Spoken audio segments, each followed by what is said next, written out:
Assalamualaikum warahmatullahi wabarakatuh. Adik-adik kami kelas 11, ketemu lagi kita di channel YouTube saya Budiono Yahman. Nah, hari ini kita akan bahas mengenai kalorimeter ya. Nah, apa itu kalorimeter? Coba kita lihat. Kalorimeter merupakan alat yang digunakan untuk mengukur jumlah kalor yang diberikan atau yang diambil dalam suatu proses tertentu. Nah, sebuah kalorimeter sederhana itu dia hanya terdiri dari bejana yang terisolasi. Tujuannya terisolasi adalah agar kalor dari dalam tidak keluar dan kalor dari luar tidak masuk ke dalam.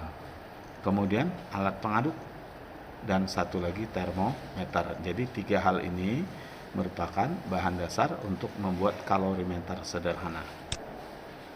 Nah, bejana kalorimeter itu dia dibalut dengan menggunakan bahan yang isolator panas seperti polistiren atau bisa juga styrofoam.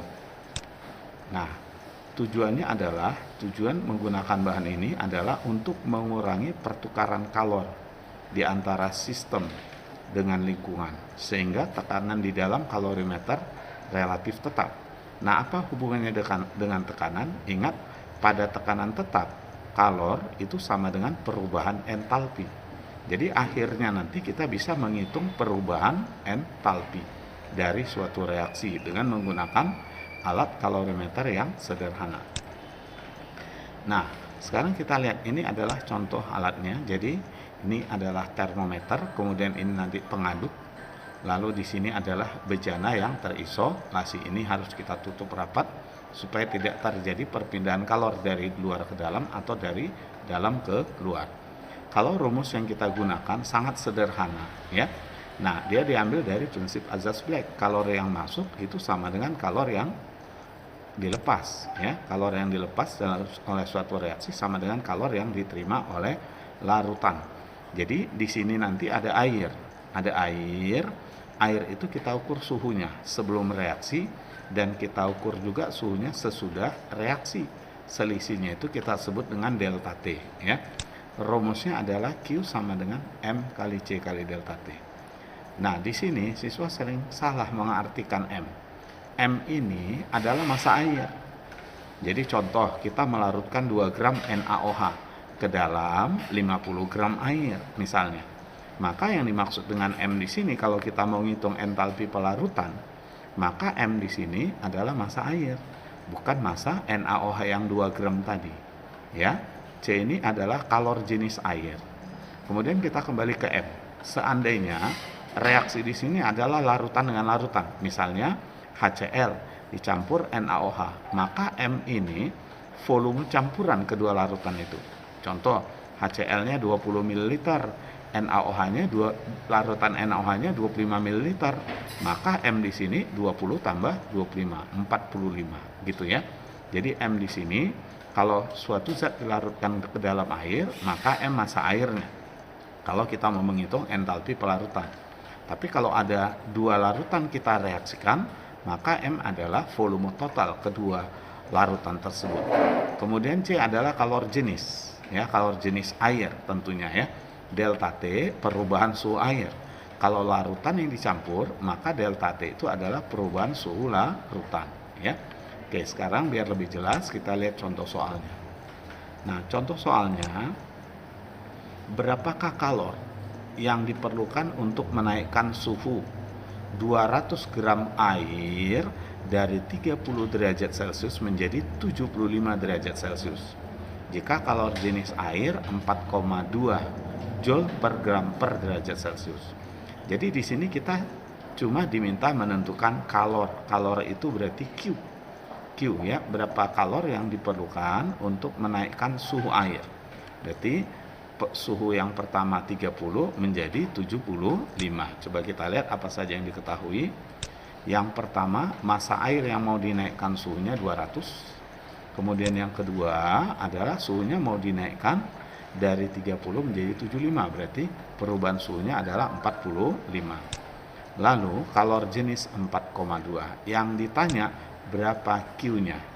Berapa kalor yang diperlukan untuk menaikkan suhu? Baik, kita jawab ya. Nah, Q kita udah tahu rumusnya apa? Q sama dengan M dikali C kali delta T. Nah, kita tinggal masukkan ya. Berapa nilai M? M itu massa air. Massa air yang kita mau naikkan suhunya yaitu 200. Nah, di sini ya. C adalah kalor jenis 4,2. Nah, delta T perubahan suhunya yaitu 45. Nah, tinggal kita kalikan ya, maka dapatnya joule. Ingat, dapatnya masih joule mengikuti satuan dari kalor jenis. Di sini joule, ini joule. Kalau di sini kilojoule, ini kilojoule. Nah, kalau kita mau jadikan kilojoule, tinggal kita bagi 1000 ya. 37,8 kilojoule. Ya, ini soal yang pertama. Nah, ini kalorimeter sederhana.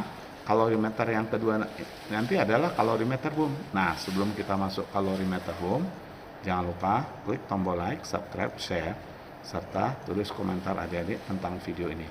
Kalau kalian merasa video ini bermanfaat, silahkan dibagi ke teman-temannya ya. Baik, kita masuk sekarang kalorimeter boom. Nah, kalorimeter boom alatnya lebih kompleks ya. Nah, kalau pada kalorimeter sederhana, dia hanya bisa untuk reaksi-reaksi larutan. Tapi kalorimeter boom ini bisa kita gunakan untuk menentukan kalor dari suatu reaksi pembakaran. Nah, alat yang digunakan yang pertama ini termometer, kemudian batang pengadu ya. Nah, kemudian di sini ada air. Nah, ini air yang kita ukur suhunya pakai termometer, itu adalah air. Lalu di sini adalah bomnya. Bom itu tempat terjadinya pembakaran. Nah, bom ini dia dibungkus oleh bahan yang terbuat dari logam, di mana logam itu pengantar panas, ya, pengantar panas. Maka panas yang dihasilkan di sini, nah oleh logam bomnya ini itu diteruskan ke air, sehingga air nanti akan mengalami kenaikan suhu. Karena ini bahannya terbuat dari logam, maka kita perlu ngitung juga, menentukan juga kapasitas kalor dari logam bomnya ini. Nah, harus diperhitungkan di dalam rumus ya kapasitas kalornya. Jadi ingat, yang diukur suhunya adalah air, maka M di sini nanti adalah massa air yang ada dalam kalorimeter bom. Nah, cuma kadang bisa nanti di dalam soal tertentu kalorimeternya nggak pakai air, kalorimeter bom nggak pakai air. Maka yang kita perhitungkan yang di sini saja ya. Nah, secara rumus ini dia. Jadi kalorimeter bom terdiri dari sebuah bom ya. Nah, kita langsung, ini udah saya jelaskan tadi. Nah, kita lihat langsung ke rumusnya. Jadi M di sini massa air. Nah, jadi jangan salah adik-adik ya. C kalor jenis air, delta T ini perubahan suhu air, itu akan sama dengan perubahan suhu di dalam kalorimeter bom ini, di dalam bomnya ini. Dan C ini kapasitas kalor dari bahan pembuat bom ini. Nah, seandainya kalorimeter ini tidak ada airnya, maka rumus yang kita gunakan cuma ini. Kalau tidak ada airnya, tapi kalau ada air kita gunakan ini juga ya. Baik, sekarang kita lihat contoh soal yang kedua. Nah, ini ya. Nah, pembakaran 1,71 gram sukrosa dalam kalorimeter bom menyebabkan suhu air meningkat dari 25 menjadi 100. Berarti kenaikannya adalah 75. Ingat, yang dibakar 1,71 gram sukrosa. Nah, kalorimeter ini berisi 1000 gram air. Kapasitas kalor dari kalorimeternya, ini kapasitas kalor yang C besar tadi, adalah 700 Joule per derajat Celcius, sedangkan kalor jenis air 4,2. Mr sukrosa 342. Berapakah kalor pembakaran sukrosa dalam kilojoule per mol? Baik, sebelum kita hitung, kita harus tahu dulu apa itu kalor pembakaran. Kalor pembakaran itu adalah kalor yang dihasilkan pada pembakaran 1 mol sukrosa. Ingat, kalor yang dihasilkan pada pembakaran 1 mol sukrosa. Sementara di sini sukrosa yang dibakar cuma 1,71 gram. Kalau kita bagi dengan 342, maka ini 1/200 mol ini, atau 0,005 mol yang diminta untuk 1 mol. Baik, kita lihat dulu apa aja yang diketahui. Yang diketahui yang pertama adalah perubahan suhu yang diinginkan berapa? 75 ya. Kemudian yang kedua yaitu massa airnya 1000 gram. kemudian kapasitas kalor dari kalorimeter 700, ya, lalu kalor jenis air 4,2, ya. Nah, sukrosanya 1,71 gram. Sementara kita disuruh menentukan kalor pembakaran sukrosa, artinya kalau sukrosanya nanti 1 mol, ini cuma 1,71 gram. Nah, MR-nya 342. Nah, yang ditanya berapa entalpi pembakaran sukrosa. Baik, kita lanjut ya. Nah, kita pindahkan datanya kemari. Ini tadi datanya. Jadi ternyata sukrosa itu cuma 0,005 mol ya, yang diminta untuk 1 mol. Nah, sekarang kita hitung, kita jawab ya. Kita hitung pakai rumus apa? Karena dia dalam kalorimeter boom dan kapasitas kalor diperhitungkan, maka kita masukkan rumus ini. Nah, jadi massa di sini massa air bukan massa sukrosa, jangan salah ya. Massa air karena air yang naik suhunya 1000 gram. C kalor jenis air kita masukkan 4,2, delta T perubahan suhu. Nah, 75. Ingat, perubahan suhu air sama itu dengan perubahan suhu kalorimeter boomnya. Ya. Kemudian C kapasitas kalor 700, delta T ya 75 ya. Nah, coba kita hitung, maka kalau kita hitung ini dapat 315.000 ya, 315.000, dan yang ini kalau kita hitung dapat kita nilainya 52.500. Tapi satuannya ini masih dalam joule semua, ngikuti satuan kapasitas kalor dan kalor jenis ya. Sehingga kita total 367.500 joule. Nah, ini kalau kita jadikan ke joule bagi 1000, 367,5 kilojoule.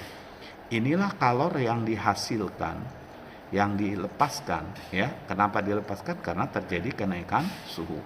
Inilah kalor yang dilepaskan pada pembakaran 0,005 mol sukrosa.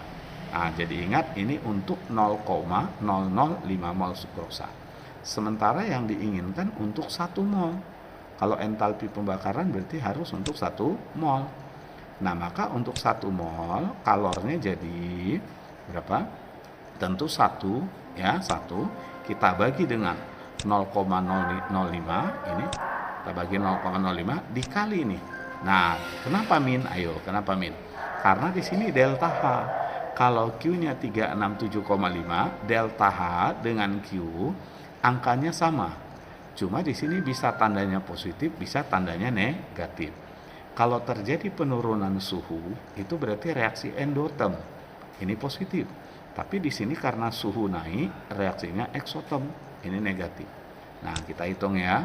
Maka dapatlah kita min 73,5 kilojoule per mol. Itulah dia entalpi pembakaran sukrosa. Ya. Nah, adik-adik, ini video tentang kalorimeter ya. Sekali lagi jangan lupa klik tombol like, subscribe, share, serta tulis komentar adik-adik tentang video ini. Terima kasih. Sampai ketemu di video-video berikutnya. Assalamualaikum warahmatullahi wabarakatuh.